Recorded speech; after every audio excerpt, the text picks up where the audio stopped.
I am Flavia Bellieni Zimmermann from the Australian Institute of International Affairs in Western Australia, and today we are honored to have with us our National President, Professor Allan Gyngell, and we'll be discussing the future uncertainties in Australia in the world in 2019.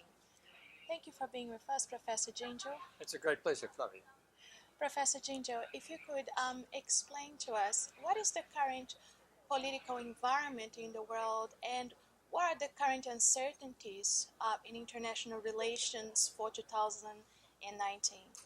Well, I've been looking at the world for a long time now. For about 50 years, more or less, I've been engaged in thinking about and working on Australia's relationship with the outside world. And I have to say that I can't think of a more uncertain time than the period we're in now. And I say that with care because almost every Australian government at some time or other has stated in a white paper or policy statement that Australia faces unprecedented change and so on.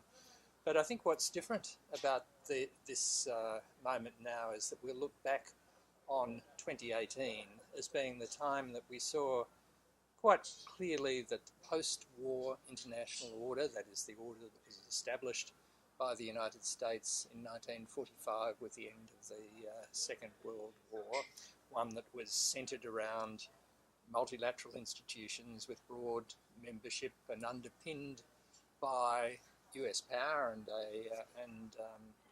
the US alliance system, that's finally come to an end. The US, we've seen through the Trump administration, thinks that it's getting a bad deal in the world. It no longer thinks that the investment it's putting in to supporting the international system is giving it an adequate return. And the other great power at the moment, the second largest economy, China, also thinks that it needs a larger place in the world. So a whole lot of institutions that we in Australia have come to rely upon, like the World Trade Organization and other parts of the UN system, are coming under threat, and that's generating an uncertainty of a sort that we haven't seen before. Thank you very much. And Professor Gyngell, if you could please explain to us how American and Chinese posturing in our region might impact Australia in 2019. Well, we're clearly seeing a sharper disagreement between China and the United States, a sharper competition. That's clearly expressed, for example, in the United States national security strategy. We saw it particularly in a recent speech by Vice President Pence and in the remarks that he was making at the APEC and East Asia summits recently. The US is thinking about China now as a country with which it is competing rather than one with which it's engaged, and this competition is playing out in a number of different ways. In security terms, we're seeing it in places like the South China Sea, where China is challenging US military dominance in the East Asian region. We're seeing it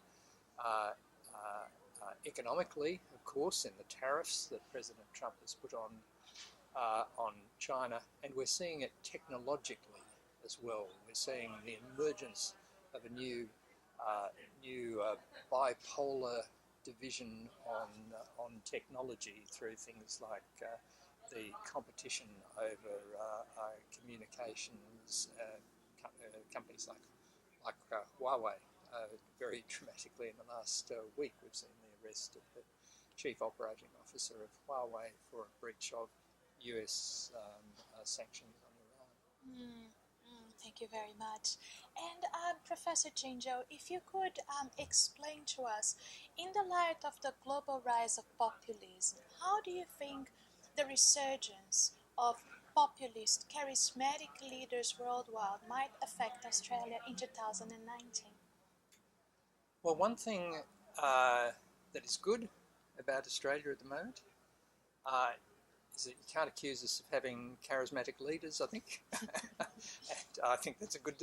I think that's actually a good thing. It seems to me that Australia is. I can't think of another one of the advanced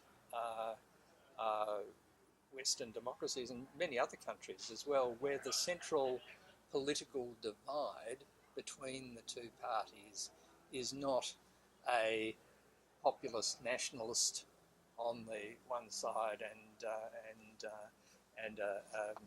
internationalist on the other. Both sides of Australian politics are still make the claim for an open Australia engaged with the world.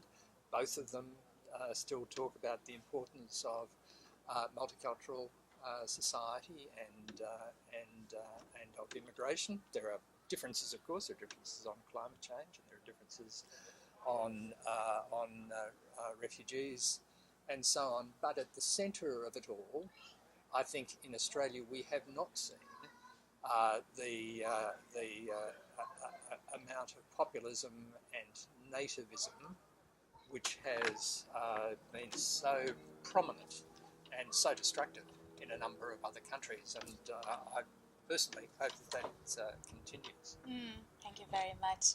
And wrapping up our interview, next year Australia will be heading to a federal election, and taking into consideration the current uncertainty in the international arena, to which extent this uncertainty might impact Australian politics and our future leadership? Well, I think we are going to be more conscious of the uncertainty as we move forward. As I said, I think there's still an essential bipartisanship at the core of the Australian policy debate. But one element of that bipartisanship is an assertion on the part of our political leaders that we don't have to make choices.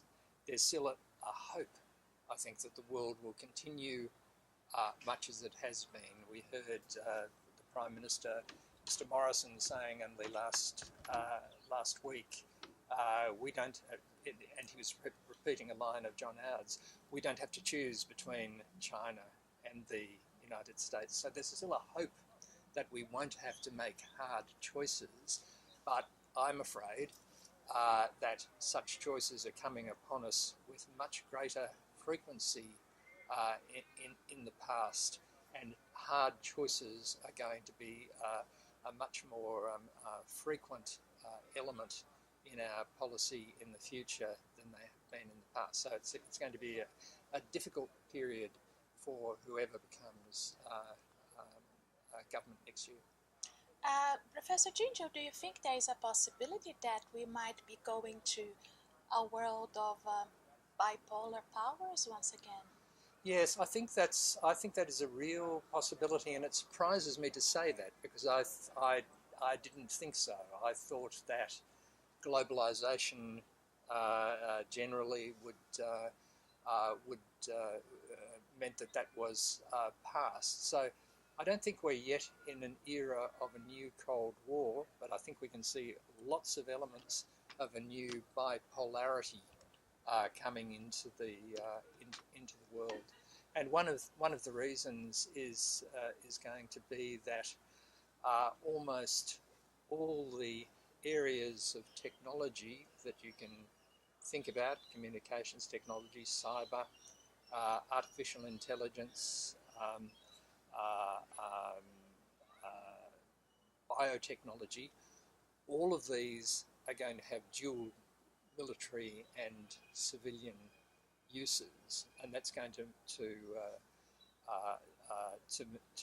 mean that there are going to be pressures to keep them apart. So the sort of comprehensive movement towards globalism, I think, is coming to an end.